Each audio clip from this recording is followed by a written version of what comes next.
up here. It'll give us a sign. All right, we are live at this point, and welcome everybody. It's believe it or not, it's Monday again already, which means we have our weekly installment of Meet the Staff Mondays. And today I have invited one of our staffers from here at Bowling, Steve Demmy, to join us on the program.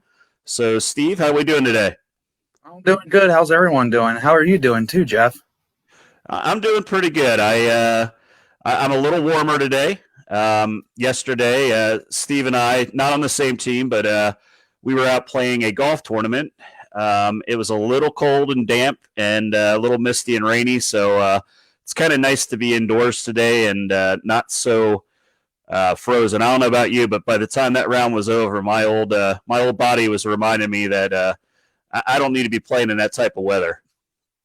Yeah, I mean, it didn't seem like once you hit the back nine, it wasn't as bad because of the trees. But then once you got on the front nine, especially with that wind whipping through, yeah, it was nasty. Yeah, and that's where we ended up. We started on the back, and so late in the round, we were on the front nine, and it got pretty cold. So, again, it's nice to be indoors. Looking forward to doing a indoor sport this evening, as it is league night for us. But anyway, we're here to talk a little bit, about bowling in general, and just kind of allow individuals out there to get to know, you a little bit more, Steve, and kind of your background when it comes to bowling, and to kind of see how your travels have gone, where you're at kind of on your journey. So why don't you start off by, kind of letting everybody know how did the game start for you? How did you get into it? Give us a little background on yourself. Well, my whole family's big into bowling. For those of you that don't know, Darren Zombro Jr., Mikey Zombro, they're actually my cousins. So I grew up in that bowling family with their mom and my dad bowling. Started off young, just like a lot of the people. And then once I hit like elementary school to middle school, I pretty much stopped and then started back up in high school again. And then probably did that until maybe 2013. And then due to my work at the time, it was almost impossible to bowl leagues. So I stopped again until about 2 years ago. Mm-hmm. Right. So, I mean, you kind of the bowling family in the background. I know you got, aunts and uncles, mom and dad, and, cousins. And it's kind of been a name between, the Demmy and the Zombro family was pretty much a staple in the Lebanon County area. And they still bowl to this day, the ones that are still active in the game. So, you mentioned, work, and, obviously I think a lot of us have been in that situation where, we may not have been able to compete as much as we wanted to, in certain times of our life. But, now, like you said, 2 years ago, you kind of got back into the sport. And what are you doing for work now, Steve? I'm actually working at the Dollar General Distribution Center out in Bethel, PA. I'm the night shift distribution center trainer. Okay. So you basically, what's that kind of entail? Like, how they're shipping stuff out, or is it like forklift stuff, or, what does that entail as being a trainer? When we get the new hires in that just start, I do the orientation with them, get them out on our equipment training courses, and then get them up to speed so they're able to go out and pick the product for the stores. Okay, I got you there. So probably a pretty fast-paced environment. Obviously, there's a Dollar General store about every 20 feet in every town. So I can only imagine the distribution center is probably pretty challenging to keep everything going in the right direction there. But I mean, it's good that it does allow you to kind of get back into the bowling scene. So I know from the last few years, and obviously I've known you your whole life growing up. But you've definitely taken a return and starting to get back into the competitive swing of things. So, tournament-wise, where can we find you at? Where can people see you in action? If you host any, definitely yours, any of the local tournaments. Dutch, if they have any, I usually go to them. Burke's, I go to them. I go to Chaco's a lot up in Wilkes-Barre for theirs. Just pretty much anywhere in the area. Right, it's good, kind of supporting that. And I know I know it's tough with your schedule. Like you said, you're still on third shift. So I've been there. I've done that, trying to balance doing night shifts, sometimes going to tournaments on a weekend right after you got off your shift and then you're up all day, or, you know, just working some kind of weird schedules or staying up for 24, 26 straight hours just to kind of compete. So it's tough. And I think you're doing your league bowling now out of Palmyra, PA, correct? Yeah. Okay. So, Steve and myself, we both grew up in the same bowling center. We grew up inside of Cedar Lanes. And, unfortunately, as everybody on my feed probably knows, back in 2016, that center was lost. We had lost the land at Saddon and lost the ability. They were trying to move the center out to Royal Oaks Golf Club. And unfortunately, through some, local individuals who contested the move, it got shot down at a state level for rezoning and never happened. So, we kind of all branched out into other areas, other bowling centers. I know, a lot of your family went to Palmyra. A lot of other people from Cedar went, maybe to Lancaster County to Travel League, or they went down to the Berks area and the Reading.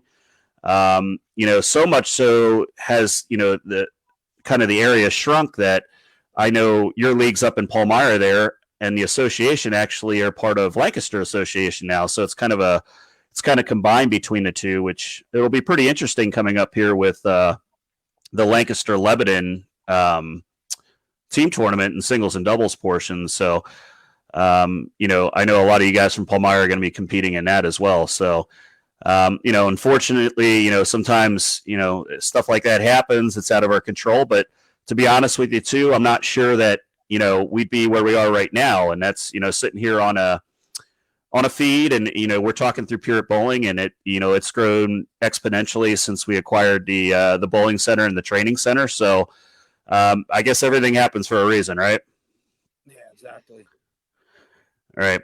So, it's awesome. I mean, back on the lanes. So I know you're an independent. You're not, you don't have a sponsorship with a ball company or anything. So, for the individuals that are out there right now, what's currently in your bag? What do you liking? What are you looking forward to? And, tell us a little bit about, what you got in that bag. Right now, my most popular ball that I really love throwing is my Hammer Web Tour Hybrid. That's a great ball. I recommend it for anybody out there that wants a mid-performance ball. My other balls, I got the Hammer Redemption Solid and the Redemption Pearl, the Prism Hybrid, Columbia Outlook, a U-Motion, a Hammer Sauce, and then my spare ball. Spare ball being the important one there. Yeah, the one that you were always on my case about getting, because I never used to use one. Absolutely, because it's we've talked about it in so many of these feeds. How important a spare game is, and I did harp on Steve a little bit. Instead of flattening that wrist out, just get a spare ball in the bag there. But obviously, a lot of the brands of Brunswick balls in the bag there, and I support that. You're talking about just the popularity and stuff of that Hammer Web Tour Hybrid.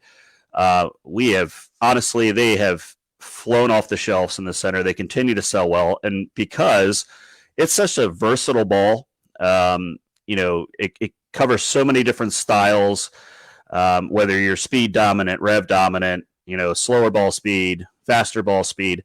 The ball is just so user friendly, and really controls that wet dry reaction. When we go to league tonight, Steve, there's literally 4 to 5 of them on our lane at all times, just because it's it just really attacks that wet dry and smooths the pattern out. So, but one thing of that, you kind of went through what was in the bag.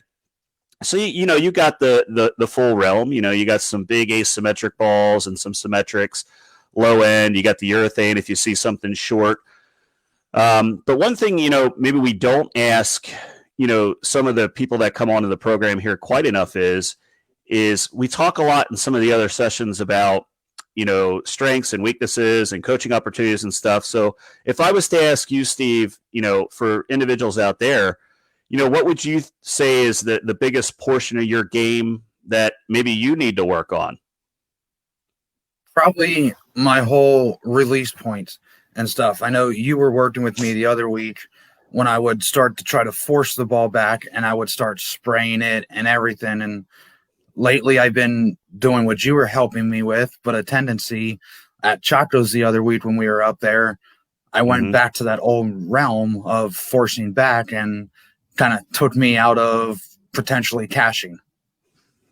Right. It's a big portion of it. It's no matter what guests we have on this program, me included, we talk so much, with the individuals that are on the program that, there's so much to making sure that, you have proper coaching and you have individuals who are working with you. So the reason I have these guests on the program is that they can either help you firsthand or they can get you in a direction with, one of the coaches at the training center, to kind of take a look and get you in the right direction of what needs to be done. So, Steve has bowled a long time in his life and, starting and stopping and, as we age, hands change, how we approach the game, the physical aspects of it, or they're ever evolving. So you always need to have the extra set of eyes on you.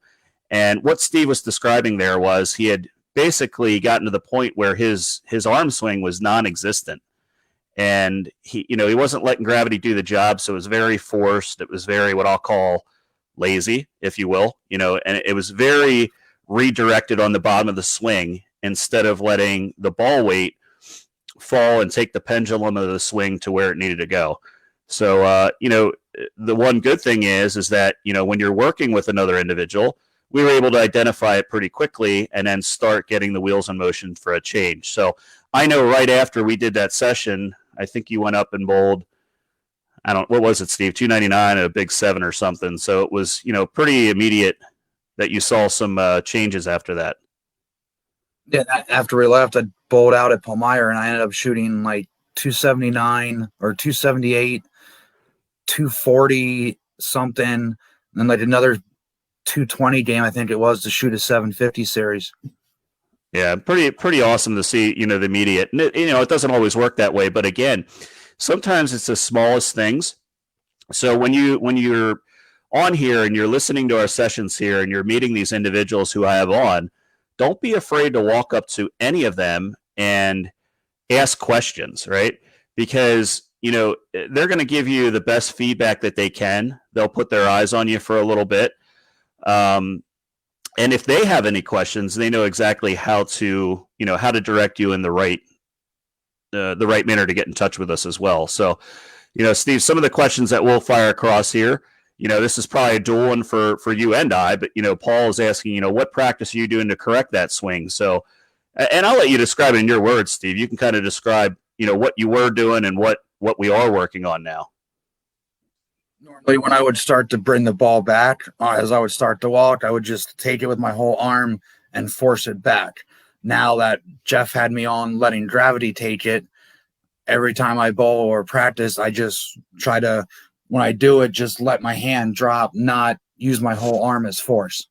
All right. So, in what he's saying there and other ways to describe it as well is, Stevie was really pulling it to the top of the swing. And when you pull a ball to the top of the swing and you're muscling on a ball, if you pull it to the top, you're going to pull it down as well. And that's where you're really going to redirect it. And you're going to engage some muscles in that swing that should not be engaged. So, it's not always, what you heard from a traditional standpoint where you got to push the ball away from you like a ton. Really what it's about is getting the ball into the swing correctly, but letting the ball weight take the ball to where it wants to go. All right. The most simplistic thing I can ever tell anybody, and it really sounds that way, is once the ball falls into the swing, all your body is doing after that is simply walking past your arm. That's something to actually put in your mind and think about in the words I'm saying there, because there is a huge difference between effortless power and powerless effort. It's something that I will harp on until probably the day I'm done coaching. But it is something that needs to resonate in everybody's mind, no matter what, which player you are. Brandon, coming in here asking another one. We talked about you've been in the game for a long time. So who was your favorite bowler to watch growing up? And, I don't know if he means professional or not professional. So why don't you give us one of each? Like what was Non-professional and professional favorite persons that you kind of looked up to. Well, non-professional, I definitely got to go with my cousin DJ, even though he is a left-handed sewer rat, is what you would There you say. go. But still. And then the professional Parker Bone. I All mean, right, so I met him multiple times at Cedar when he would come over for stuff. I've had lessons with him back in high school a couple times. He's just an amazing person. I just love watching him. yeah, and he is an amazing person, and he's been on the program here with us. Obviously, he's a very close friend of ours as well. But it is interesting. I mean, both guys that you kind of looked up to are left-handed, so I think deep down there, where the which hand we would all prefer to be able to bowl with. We're just basically jealous, but a good point about DJ growing up, obviously, and we talked about Cedar. I mean, let's be honest, DJ owned Cedar Lanes. And from not a standpoint of an owner like he owned the building, I mean that I don't know how many 300s and 800s he had in that building, but it was every week. I mean, he was I would call him like the Adam Barta of our generation in that building. I mean, he was just running away from it. He's getting really old now, though, so he's slowing down. I think he's a year younger than me, but I'm still calling him old. And talking about Parker, I mean, that's an endless style. This weekend, I bowled regional in Strathmore, New Jersey, and the good thing was I got to catch up with Parker, and actually went out, had some dinner with him and some other people, and got to hear some stories. But one of the games during the on Saturday, Parker was to my right, and just competing beside him and watching Parker now, which I believe Parker he's going to kick my butt if I get this wrong. I think Parker's 57. Is that right? I if I have him older than that, he's probably just we'll have an argument about it, which is fine. But when I'm 57 years old, I wish I could throw it a quarter as well as he does, because I'm 42 and I'm not close now. So I'm just hoping as I get old, I can actually throw it that well, because let me tell you, the guy hasn't missed a beat. And there's so many things we talk about on this program are the reasons why, because one, Parker stays in great shape. The guy looks the same as he did 30 years ago. He does utilize his body and his mechanics, and as we talk about swing, to not it doesn't have a ton of muscle memory or muscle in the swing. It's very fluent, and when you have that type of rhythm and tempo, you are definitely going to have the opportunity to have longevity in this game. Another person, as we're talking about that was amazing to talk to all weekend is, we got down there Friday night, and I had the opportunity to sit down, and I was, with Johnny Petragula for, I don't know, the better part of 2 hours. And, just listening to Johnny talk bowling, talk about, different players and styles and things that he's done in his career and things he's still doing was absolutely amazing. But he's another example of a guy that's, kept himself in good shape. And Johnny is 74 and still throws it amazing. I mean, amazing. And again, look at the style there. If you want to think longevity in this sport, those are the type of individuals that excel for the longest amount of time. Norm Duke, right? Simple game, not a lot of muscle. Walter Ray, little different, but, straighter, doesn't do a ton. Longevity in the game. What's going to happen with, some of the younger guys like ourselves that have grown up kind of what I'll call banging on the ball a little bit and tons of extra movements when they don't need to be there. Is that the type of game or release that's going to be, for longevity? I don't know. But what I do know is at my age and at your age and seeing these individuals we talked about, I know what's worked for the last, 45, 50 years. And hopefully you and I are still bowling at that age.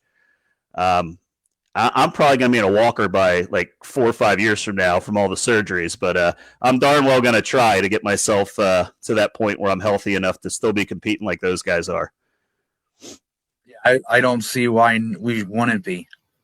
Yeah. I mean, especially with the way the balls are changing, with the weights dropping that we've been doing, that could help out too. Because I know you were big on that with me, especially with me when I'm just still throwing 16. You're like, yo, you need to go to 15. Go to 15. Hmm. Yeah, there's really not a lot of merit to throwing 16s. It's not a strongman competition at this point.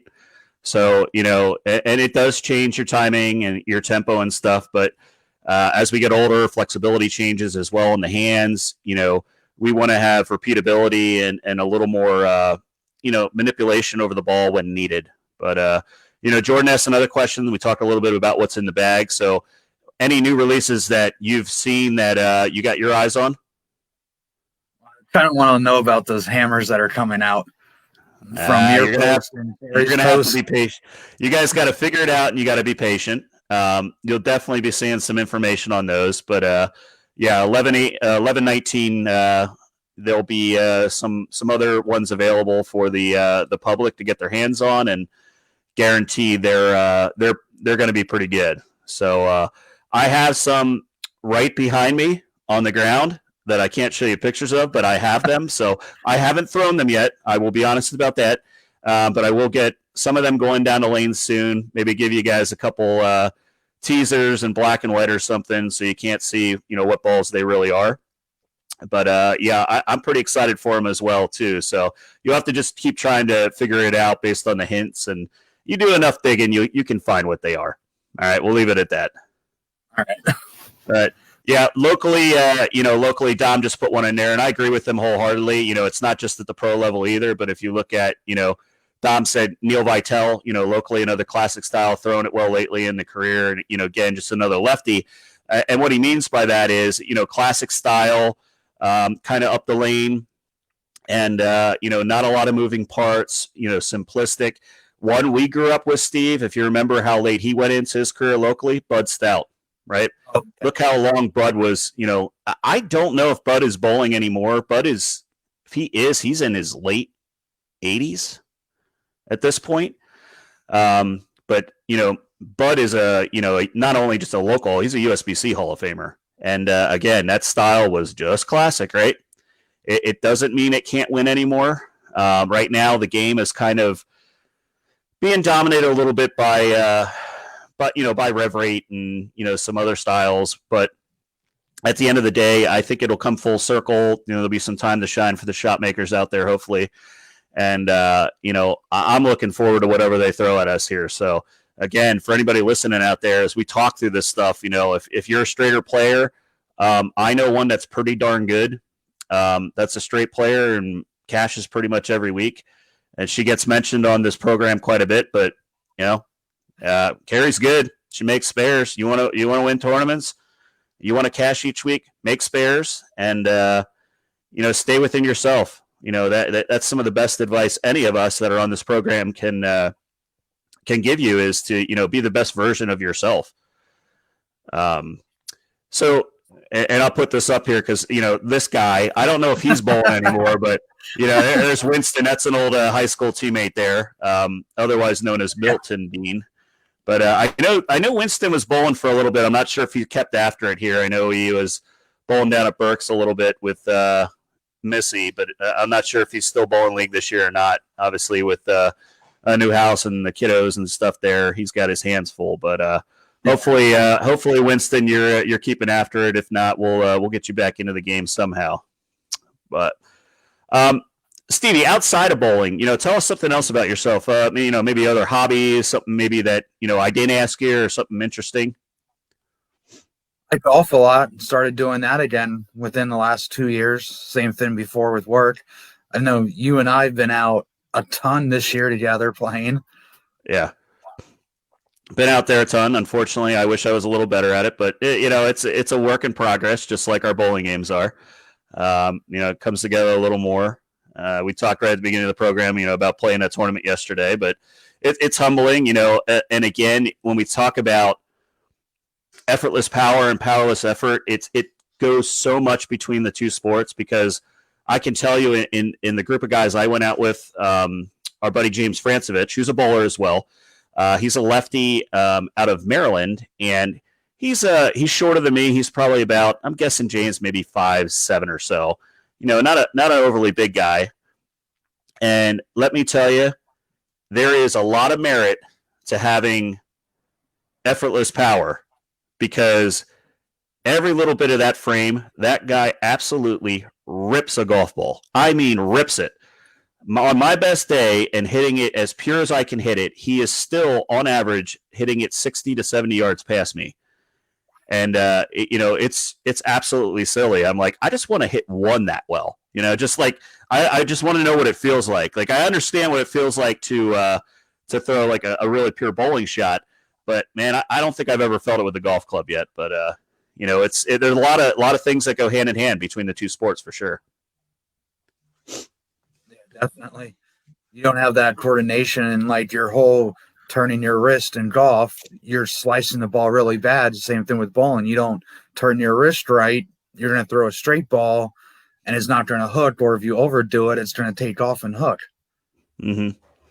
Right. And I think it looks like another question came in from Chris, and I think he already answered this, but we'll put it back up in case he didn't hear it. What do you think is the best ball in your arsenal right now? I know you said which one you're liking, but is that also your favorite one? Oh yeah. My Hammer Web Tour hybrid. I'm loving that ball.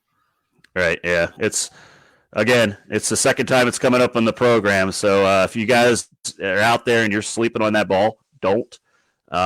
It is definitely. I made sure that I went in and I extremely over ordered from my distributor because I couldn't keep them on the shelf. I still have a few before I need to reorder again. But it's they're special. Another question coming in here. Hey, Mr. Schaefer. So he's asking, what is your greatest bowling accomplishment so far, Steve? Probably my 860 series. I don't think I could ever come that close to it. And how long ago was your 860? Theater was still open, so that's been 7 years. 7 or 8. So was the 860 towards right before we shut down, or what was what ball was it? What do you remember about it? I remember the 1 week you were throwing it. It was a Storm Tour Power, and you stoned a bunch really old then. You stoned a bunch of 9 pins, and you pretty much gave it to me, and you drill patterns. And a couple weeks later, I shoot 290, 300, 270 with it. Yeah, you're honestly, you're going way back there. If I was throwing a Storm Tour Power, oh my goodness, man, I've been with Brunswick / Hammer, and kind of here back for Brunswick for the better part of 10 years. So you're talking, okay. It's been a while. Yeah. But it's funny you say that because, and I'm not, I promise you all out there, I'm not bashing on any brands or anything, but back when I was throwing those brands and, maybe, what I would call kind of just pulled up on it and banged on it as hard as I could back then, I was, I left more 9 pins than any human should. And the angles are too sharp for me. So it really gets you to kind of understand that comment I made earlier about that's, go for the effortless power because you can create so much better entry angle and stuff when you're doing things correctly. And I think all of us have come a long way. But, I wouldn't discount the fact of, feeling like you couldn't get to 860 again. But that's a huge number. Gigantic. I've never had 860. That's just silly. I can't fathom it. I in my mind, I've always been the guy too that, I don't have the ridiculous like 100, 300 games or anything like that. I seem like in leagues and stuff, I feel like I'm going to wrap something somewhere, whether, in our league tonight, for whatever reason in that building, we leave so many obnoxious solid 8s. It's silly. Blower 7s, 7-9 sometimes. And there's just so much friction. And, so it's hard for me to fathom bowling a set that high, but, we see him so often now. And, there was an interesting topic the other day that was on a forum and basically said, what do you think is the biggest factor right now to, the higher scoring pace? And they said, do you think it's the bowling balls or do you think it's the oil patterns? And I immediately chimed in, which I usually don't. I will usually hold back. Just because, one, I don't want to get 50 notifications, and two, there's just too many opinions. But on this one, I'm just going to tell you I'm right, which it's the oil patterns. Okay. And the example I gave was I could give everybody that's on this feed right now or that's going to listen to this feed in the future here, I could give you all 100 bowling balls and you can drill them any way you want.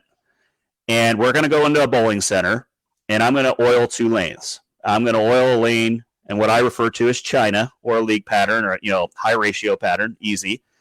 And I'm going to oil the other one. And it's going to be low ratio, whatever, 3 to 1 or lower, right? Something, a lot flatter. And you can use any ball you want. You can practice as much as you want. And I'm going to let you bowl 10 games on each of them. You're not going to average anywhere close on the hard lane versus what you do on the easy lane. It's just not happening. Okay. So it's the pattern. Are the bowling balls part of it? They sure do. They give you more variety. You have more shapes than you had when we were younger. But the patterns really dictate it the most. But for me, the thing that dictates how I'm going to bowl the most is the approaches. If the approaches are sticky, I'm going to bowl bad. It's just the bottom line. I don't care how fancy my shoes are and how many times I can change soles. If you make the approaches sport compliant, you're gonna make them hard. But it's just something to throw out there. I mean, it's there's so many opinions in the games and stuff, and but at the end of the day, just try to simplify it. And again, for everybody out there that's asking all the good questions and kind of getting to know Steve here a little bit, don't be afraid to stop by and talk to Steve if you're somebody bowling out of Palmyra or you see him at a tournament or something. If you have questions about maybe some of the bowling balls he has in his bag or how they get in touch or get incorporated to kind of come to Pureit and learn a little more from them. We really do encourage that. All the individuals you're meeting on here are very approachable and they're here to help. It's like a small family, and it's important to us because we're all in this to grow the sport and to grow bowling. We're not in this to give opinions or try to steal somebody from another shop or do anything like that. We really just want individuals to have the best experience and to have, a voice that, can be heard and ask questions and get some good information that's going to help them. Because there's nothing more humbling, we joked around. He said, I gave him a ball I was struggling with. He bowls 860 with it.